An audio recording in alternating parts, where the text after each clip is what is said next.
Thomas the tank engine wouldn't stop being a nuisance.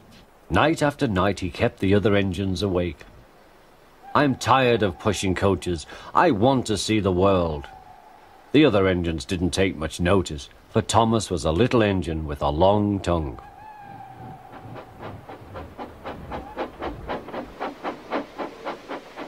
But one night, Edward came to the shed. He was a kind little engine and felt sorry for Thomas. "I've got some trucks to take home tomorrow.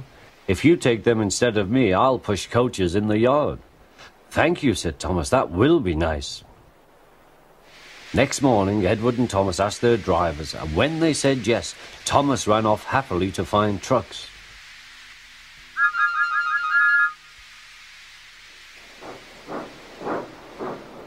Now, trucks are silly and noisy. They talk a lot and don't attend to what they are doing. And I'm sorry to say they play tricks on an engine who is not used to them. Edward knew all about trucks. He warned Thomas to be careful, but Thomas was too excited to listen.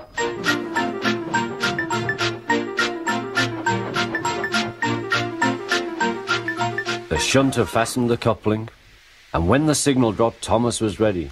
The guard blew his whistle. "Peep, peep," answered Thomas, and started off. But the trucks weren't ready. "Oh, oh, oh," they screamed. "Wait, Thomas, wait." But Thomas wouldn't wait. Come on," he puffed. All right, don't fuss. All right, don't fuss," grumbled the trucks.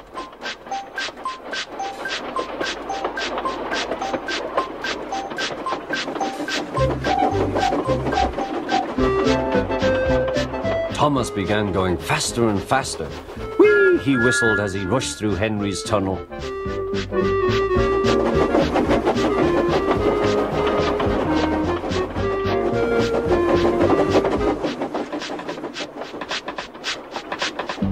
"Hurry, hurry," called Thomas. He was feeling very proud of himself, but the trucks grew crosser and crosser.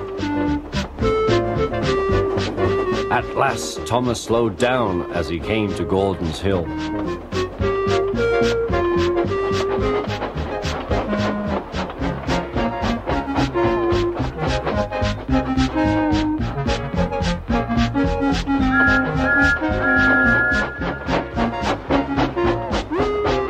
"Steady now, steady," warned the driver as they reached the top. He began to put on the brakes. We're stopping," called Thomas.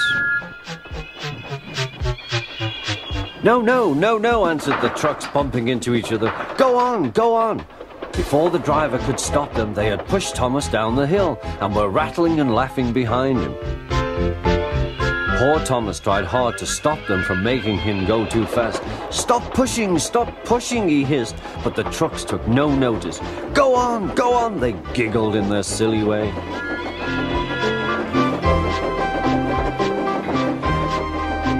"There's the station. Oh dear, what shall I do?" he cried. They rattled straight through and swerved into the goods yard.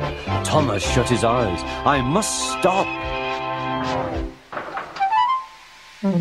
When he opened his eyes, he saw he had stopped just in front of the buffers.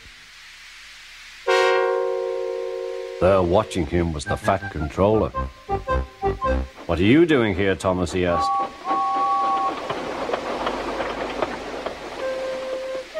"I brought Edward's trucks," Thomas answered.